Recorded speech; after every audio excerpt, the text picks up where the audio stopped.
Mungkin kita bisa langsung mulai, Romo. Di slide-nya, di-share. Baik, Bu. Ya.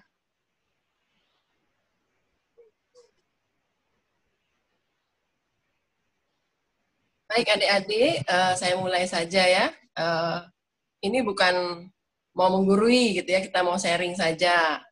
Nah, kalau selanjutnya diperkenalkan oleh Mbak Juju ya, bahwa kami dosen di Prodi Manajemen ya, Fakultas Bisnis dan Akuntansi. Kalau saya udah dari tahun 2000 ya, mungkin Anda belum lahir gitu. Nah, next Romo ya. Jadi kita membicara soal orientasi dan strategi, bagaimana kita mengatasi kondisi seperti ini ya. Mungkin adik-adik ada yang merasa agak kaget gitu ya, kemarin semester lalu tiba-tiba gurunya, dosennya minta pulang ya, disuruh pulang, lalu nanti kuliahnya secara daring.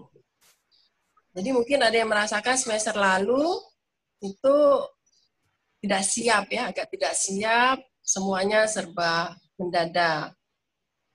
Sampai pada ujian ya, ternyata kita melanjutkan ya, masih masa darurat seperti ini, semester ganjil, semester berikutnya, tentunya kita tidak mendadak lagi, sudah biasa ya. Jadi kita harus melakukannya dengan lebih baik lagi.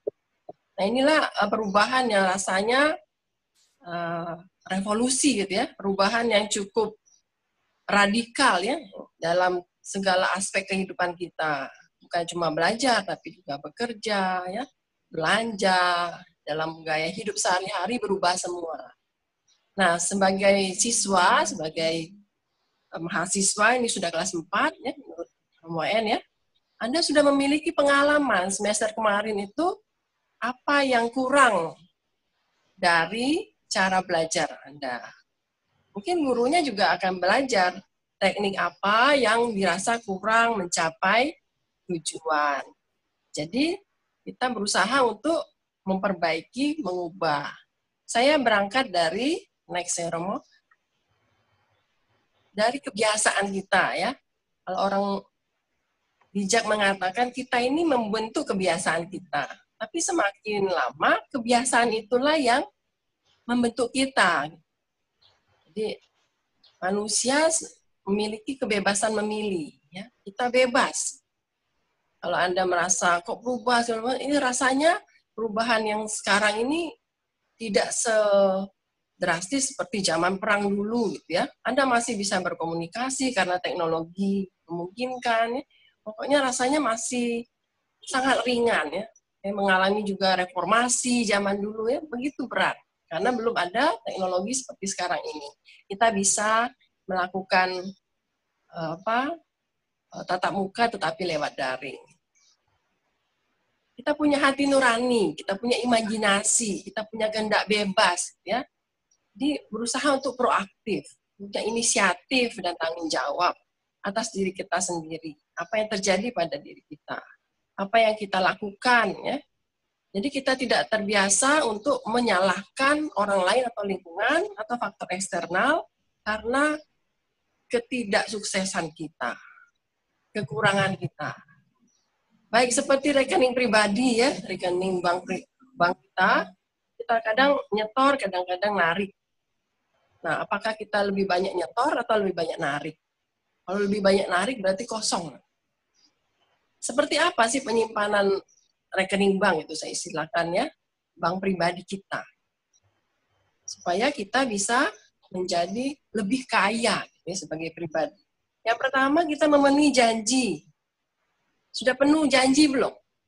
Sama diri sendiri ya. Yang kedua, berusaha jujur. Yang ketiga, memperbaharui diri. Mengembangkan bakat. Mungkin Anda sebagai calon romo itu punya bakat macam-macam. Ada yang bakat nyanyi, bakat musik, bakat cocok tanam, bakat macam-macam. Bakatnya beda-beda. Romo EN juga punya bakat pendam. Lakukan perbuatan baik. Tapi jangan lupa nomor 6. Terlalu keras sampai stres, bunuh diri, ya. atau tidak. Yang keenam, bersikap lembut ya pada diri sendiri perlu juga. Jadi mungkin karena daring ini kita gunakan untuk belajar, tapi ada kalanya kita melepaskan stres, boleh main game, boleh main medsos. Baik, Romo, yang kedua. Kebiasaan yang kedua, next slide, Romo. Kebiasaan kedua, kita bisa prioritas ya. Kita mulai dengan tujuan ya. Apa mimpi kita? Melakukan segala sesuatunya ada tujuannya. Adik-adik sudah kelas 4 tentu ada tujuannya. Kalau mau jadi biarawan, mau jadi Romo, apa tujuan saudara? Sudah benar nggak tujuan kita? Bagaimana mencapai tujuan tersebut? Baik, lanjut ya. Kebiasaan yang ketiga, untuk mencapai tujuan kita perlu manajemen waktu ya. Kita diberikan Tuhan 24 jam. Semua sama. Presiden Jokowi juga di 24 jam. Waktunya sama. Dari 24 jam itu kita harus lakukan sesuatu yang penting, mendesak. Yang penting kurang mendesak. Yang mendesak tapi kurang penting. Atau yang sama sekali tidak penting. Nah, maka dahulukanlah yang harus didahulukan. Saya lihat tadi dari macam-macam daerah ya adik-adik ya. Karena keterbatasan waktu, saya agak cepat. Anda perlu prioritas, ya, supaya tujuan tercapai. Nah, baiklah untuk perenungan pribadi sendiri, boleh Anda tuliskan, ya, masing-masing siapkan kertas. Ya. Apa yang menjadi visi, misi pribadi Anda? Lalu hambatan apa saja yang mengganggu perkembangan kualitas pribadi? Yang ketiga, tindakan apa saja yang perlu saya lakukan untuk mengatasi hambatan itu. Nah, ini kebiasaan ini untuk perubahan kebiasaan ini untuk mempersiapkan kita di semester ini untuk belajar daring. Baik, next Romo. Perubahan kebiasaan dalam belajar. Ya. Tadi kan perubahan dalam segala aspek kehidupan. Kita mengkhususkan perubahan kebiasaan dalam belajar aja. Kalau di kelas bagaimana? Kalau sekarang bagaimana? Nah, boleh Anda catat juga. Ya. Kebiasaan belajar di kelas konvensional, Anda masuk ke kelas, Romo EN datang, gurunya datang gitu ya. Ada yang positif, ada yang negatif. Kebiasaan yang positif itu apa? Kalau bisa ketemu langsung, saya bisa langsung ya. Kalau ngomong lebih lancar, bisa melihat body language dan lain-lain. Tapi yang negatif saya bisa ngobrol dengan kawan sehingga materi dari dosen, dari guru kurang optimal ya. Misalnya seperti itu. Lalu ketika semester lalu, ketika belajar daring, apa yang Anda rasakan? Sisi positif ya dari daring ini. Demikian juga dengan sisi negatif. Awalnya misalnya mau belajar tapi kok kebablasan nonton gitu. Atau kebablasan main game.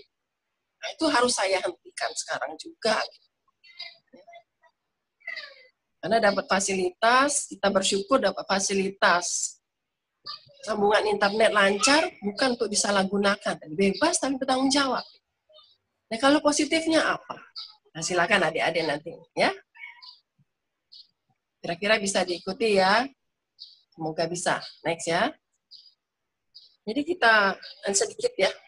Ini bahasa Jawanya ini ya. Jadi e-learning adalah pembelajaran menggunakan teknologi elektronik.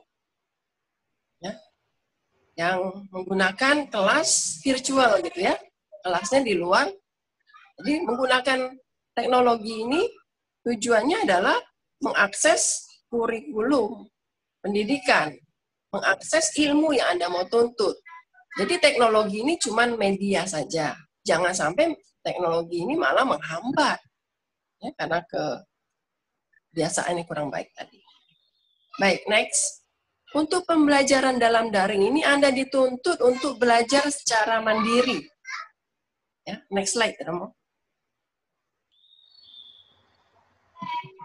Slide selanjutnya, Romo. Ya, self-directed learning. Ya. Jadi Anda selama ini mungkin kalau di kelas itu, ayo buka bukunya, misalnya.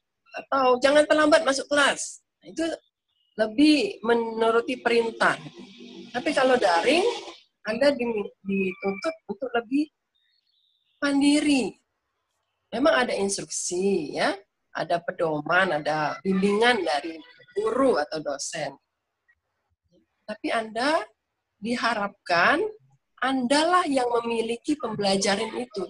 Karena Anda yang memutuskan mau belajar apa, bagaimana saya mau belajarnya, dan terakhir Anda jawab sendiri, sudahkah saya belajar sesuatu dari setiap topik, setiap mata kuliah atau setiap pelajaran. Jadi bukan cuma selesai, sudah selesai. Tapi harus tanya, sudahkah saya on something, ya, mendapatkan sesuatu, memiliki sesuatu, ilmu setelah saya belajar. Jadi sifatnya lebih bertanggung jawab, mengarahkan diri sendiri. Kalau dalam manajemen itu nggak diperintah, tapi punya kemampuan mengarahkan diri sendiri. Nanti mau jadi Romo harus bisa manage, mengelola orang lain. Manage diri sendiri dulu gimana? Baik, next ya. Bagaimana sekarang pembelajaran online ini berbeda? Kemarin sudah mengalami, ya, tidak perlu kita kumpul-kumpul di satu kelas. Itu. Ya. Tapi ternyata waktu itu lebih terasa banyak dalam mempersiapkan. Kalau guru lebih mempersiapkan lebih lama. Kalau siswa mungkin setelah belajar itu untuk memperdalamnya perlu usaha yang lebih keras. Karena medianya begitu free sekarang, saya pikir Anda patut bersyukur hidup di tahun 2020 ini, belajar di tahun 2020, sumber belajar tidak terbatas. Nah, begitu juga dengan saluran-saluran komunikasi online yang bisa digunakan. Ya. Mungkin 10 tahun yang lalu tidak bisa seperti ini secara murah. Telekonferensi harus perlu alat yang mahal. Hanya bisa diraih oleh perusahaan-perusahaan besar. Tapi sekarang kita bisa menggunakan Google Meet, kita bisa menggunakan Zoom, Duo, dan lain-lain. Baik adik-adik ya. Yang keempat bisa Anda lihat. Adanya delay feedback. Seperti sekarang ya. Kita tidak bisa tatap muka langsung ya. Saya nggak bisa melihat Anda ada berapa ribu orang ini ya. Nggak bisa lihat langsung bagaimana tanggapan masing-masing. Ada delay. Tapi itu bisa diatasi dengan nanti bagaimana Anda berinteraksi dan respon. Schedule yang lebih fleksibel, tapi menekankan visual misalnya. Tapi jangan lupa ya untuk membaca sangat penting. Dengan verbal juga sangat penting. Kalau dulu mungkin absen gitu, yang penting hadir. Badannya hadir ya, kelihatan gitu. Tapi kalau sekarang partisipasinya yang lebih penting. Cuman absen aja terus tinggal pergi. Untuk apa gitu. Ya, baik. Kita lanjut ya. Semoga tidak lewat ya waktunya. Materi belajar bisa Anda dapat dari mana saja sekarang. Ya, karena saya dulu sekolah 20 tahun yang lalu lebih gitu ya. Sumber sangat terbatas, internet sangat terbatas. Saya katakan kepada adik-adik sekarang ya, Anda perlu bersyukur ya, Anda dapat semua ini. Bahkan secara free. Free gitu. Cuman dicek sumbernya. Ya, bisa lihat video dari YouTube, free, audio, ya, teks. Ya, dengan teknologi yang memadai sekarang pun, teacher dan guru dan dosen bisa dengan kreatif kombinasi. Jadi tahu ya setiap mata kuliah atau setiap pelajaran itu tujuannya apa. Ya, jangan sampai terakhirnya, wah saya belajar apa ya mata kuliah ini nggak tahu. Jadi harus cari minggu demi minggu sampai terakhir nanti. Sehingga Anda lah yang punya ilmu itu. Anda sudah belajar. Itu materinya. Nah, bagaimana dengan interaksi? Next ya. Next slide, Romo ya. Bagaimana dengan interaksi? Kalau kita tidak berinteraksi, dengerin saja, ngantuk ya. Nah, jadi ada kalanya bentuknya lecture seperti sekarang yang saya lakukan, ya. Ada bentuknya diskusi yang mungkin nanti terkait dengan tugas. Jangan apa ya, banyaknya tugas ya, mengeluh gitu. Macam-macam ini ada demonstrasi, brainstorming, ya, debat, presentasi dan lain-lain. Tapi intinya adalah macam-macam teknik ini, macam-macam cara interaksi ini supaya tujuan mata kuliah itu tercapai. Jadi dosen atau guru juga ada tujuannya dalam memberikan tugas. Next, tugasnya bentuknya macam-macam juga. Ya intinya untuk melibatkan Anda untuk memperdalam setiap materi itu slide berikutnya, ya. Penugasan, ya. Jadi mungkin ada yang, kalau saya lihat ada yang mengeluh, tugasnya banyak sekali. Ya, sebenarnya tugas itu adalah sarana supaya Anda belajar. Ketika mengerjakan tugas tidak bisa, berarti saya ini belum bisa.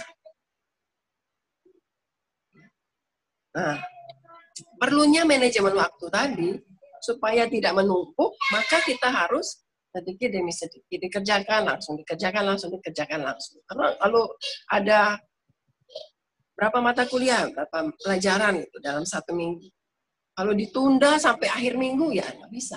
Sama seperti kita makan pagi, siang dan malam. Pagi nggak makan, siang nggak makan, dimakan barengan pas malam.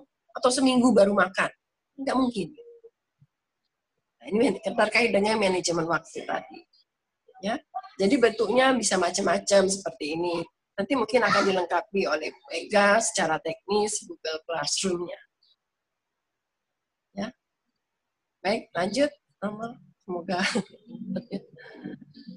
Nah, ini singkat kata, ya, cara baru, kebiasaan baru kita belajar ini jangan sampai menjadikan kita pesimis.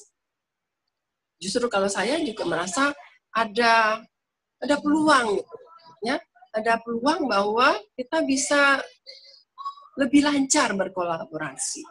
Ya, dari macam-macam tempat tadi, dari lokasi yang berjauhan, bisa dengan mudah untuk saling interaksi, untuk saling berbagi, saling bertukar, saling memperkaya. Jadi adik-adik kira-kira itu ya, kita siap ya untuk mengikuti pelajaran jarak jauh ini dengan terus belajar sesuatu yang baru, terus siap untuk mengembangkan diri sendiri. Sama seperti kami juga terus untuk belajar sesuatu yang baru supaya kita ini tidak usang. Ya, boleh umurnya tua, tapi nggak boleh cepat tua. Baik, kira-kira itu, Romo, selamat belajar ya. Semoga semuanya sehat, jaga kesehatan terus, jangan lupa bahagia dan lebih smart ya dalam mencapai kehidupan. Saya mengharapkan calon-calon Romo ini juga menjadi Romo-Romo yang lebih smart gitu, yang bisa mencerdaskan umatnya gitu. Terima kasih, Romo. Kira-kira ada pertanyaan nanti. Baik, saya kembalikan ke ya, terima kasih Bu Clara. Kita masih ada waktu sekitar 5 menit. Kalau ada pertanyaan, 1 atau 2 saja dari seminaris, bisa melambaikan tangan sebenarnya. Atau boleh langsung aja menghidupkan, memperkenalkan nama, lalu mungkin ada yang bertanya tentang apa. Silakan, tentang PJJ, pembelajaran jarak jauh ini. Dipersilakan. Nanti slide juga akan saya share di kelas, supaya nanti kalian bisa memberikan kuesioner untuk materi ini. Silakan, kalau mau bertanya, hidupkan mikrofonnya dulu, baru ngomong. Mungkin juga tidak bertanya, bisa sharing ya, apa pengalamannya, mungkin temannya bisa belajar. Baik, Romo. Ya, Mikael. Baik, ya. Siapa? Baik, dari kelompoknya Petrus Bagul itu yang ada rombongan itu, silakan. Yang lain di mute, tolong. Silakan. Ya, Mo, terima kasih atas waktu yang diberikan kepada kami. Nah, dalam belajar daring ini tentunya banyak sekali hal yang kami dapatkan tentunya, tapi ada pula hal yang mungkin menurut kami kurang membuat kami menjadi pikiran lah. Kan belajar daring ini sangat banyak membutuhkan biaya, terutama dalam sinyal, listrik, air, kan kami juga tinggal di paroki, terus kami harus membayar ke sinyal juga. Jadi untuk hal itu kan pasti mau nggak mau kita sebagai anak atau sebagai siswa pasti juga kepikiran akan hal itu. Nah, jadi kami itu bagaimana caranya untuk meminimalisir agar hal itu tidak kami tidak pikirkan terlalu berat. Ya oke lah kalau orang tua yang mampu istilahnya tuh ya menjadi suatu hal yang ringan mungkin. Ya kan kalau kondisinya corona seperti ini cari uang juga sulit. Jadi bagaimana untuk lebih memikirkan hal itu? Itu dong, terima kasih. Baik, ini pertanyaan untuk saya ya, bukan untuk Bu Clara ya. Ya, Bu Clara boleh nanggapi. Kalau untuk yang lainnya nanti bisa saya sampaikan kepada pihak misalnya Romo Rektor dan timnya atau Romo Ekonom terkait dengan kebijakan pembiayaan PJJ ini. Toh dihimbau secara singkat saya bisa katakan para dosen atau pengajar itu tidak selalu harus pakai Zoom atau mungkin Google Meeting, tapi ya biasa tradisional pakai Google Classroom aja begitu. Pokoknya meminimalisir yang kuotanya itu ngowos gitu atau mungkin boros kuota. Tapi kuota untuk WA tetap ada kan ya kalian itu? Ada mau. Ya. Oke, Bu Clara boleh nanggapi kalau mau. Ya, terima kasih Romo dan kelompok Petrus tadi ya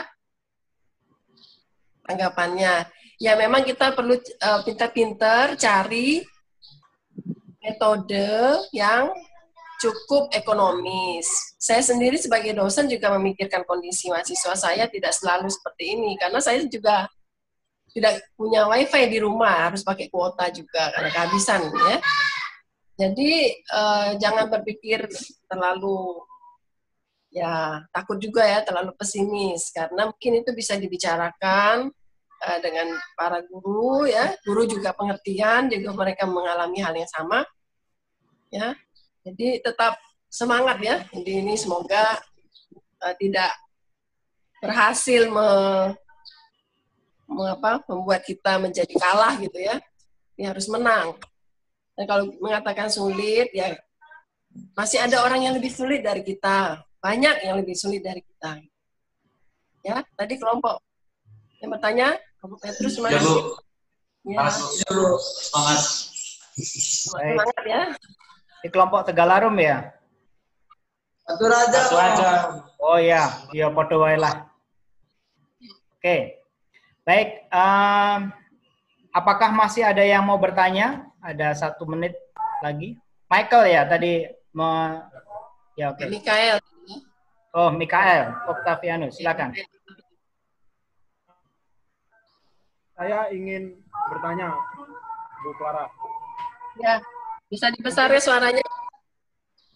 Suaranya kurang jelas ya. Ya deketin, dideketin. Baik, Bu. Mic-nya deketin. Mic-nya dideketin kalau.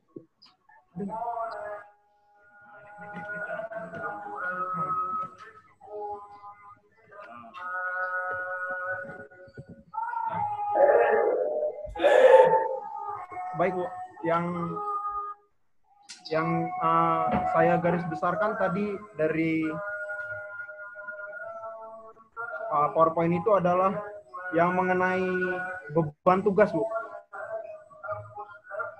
Beban tugas yang diberikan.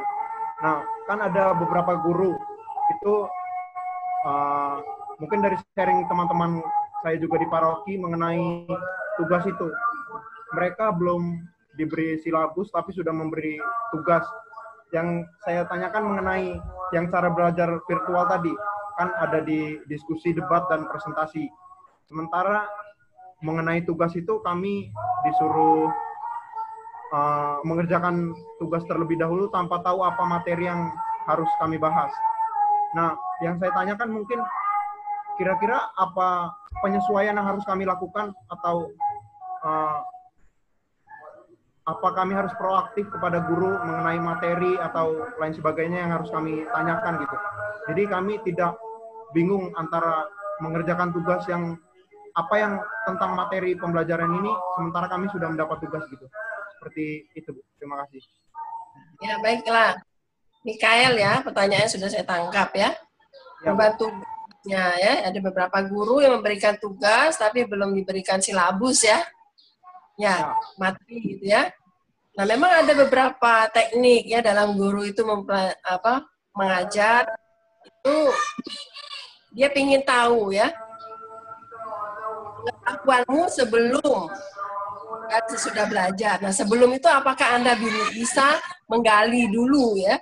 Jadi kami guru itu tidak menganggap Anda siswa itu kosong kepalanya.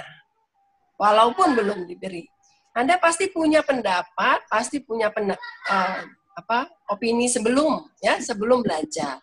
Mungkin itu. Tetapi kalau untuk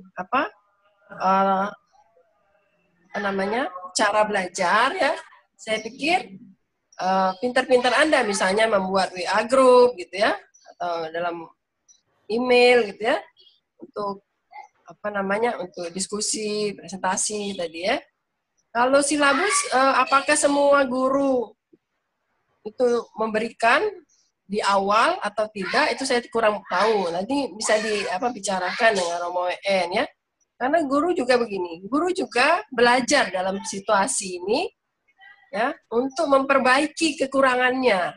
Jadi yang belajar di sini bukan cuma siswa ya, dalam menyesuaikan kondisi seperti ini, para pengajar juga semakin terbuka ya, terbuka untuk mendengar suara dari student, dari siswa juga. Jadi Anda silakan saja kalau untuk lebih proaktif ya. Tentu guru zaman sekarang nggak seperti dulu ya, yang otoriter kan. Dia mau mendengarkan juga masukan dari kalian. Gitu. Ya, jadi mungkin minta silabusnya atau apa, tapi mungkin tujuannya adalah melihat apa pengetahuan saudara sebelum diberikan. Mungkin nanti diberikan. Lalu untuk macam-macam cara browsing dan lain-lain, ya, saya pikir Anda bisa trik-triknya, kata kunci dan lain-lain itu bisa dilakukan dalam. Mungkin tugasnya kan pasti ada kata kuncinya gitu ya dalam tugasnya itu. Nah mungkin itu ya, Mikael ya. Ada lagi yang mau ditanya? Terima kasih. Cukup dulu ya, Bu ya, jam 12. Ya. Kita Terima kasih. Terima kasih Bu Clara. Tolong hidupkan kameranya dulu, kita mau berfoto bersama. Tolong rombongan Petrus Bagus, kondisikan, nari-nari terus kan mau. Kita hidupkan dulu karena kami mau mengambil foto untuk lembar pertama. Hidupkan dulu.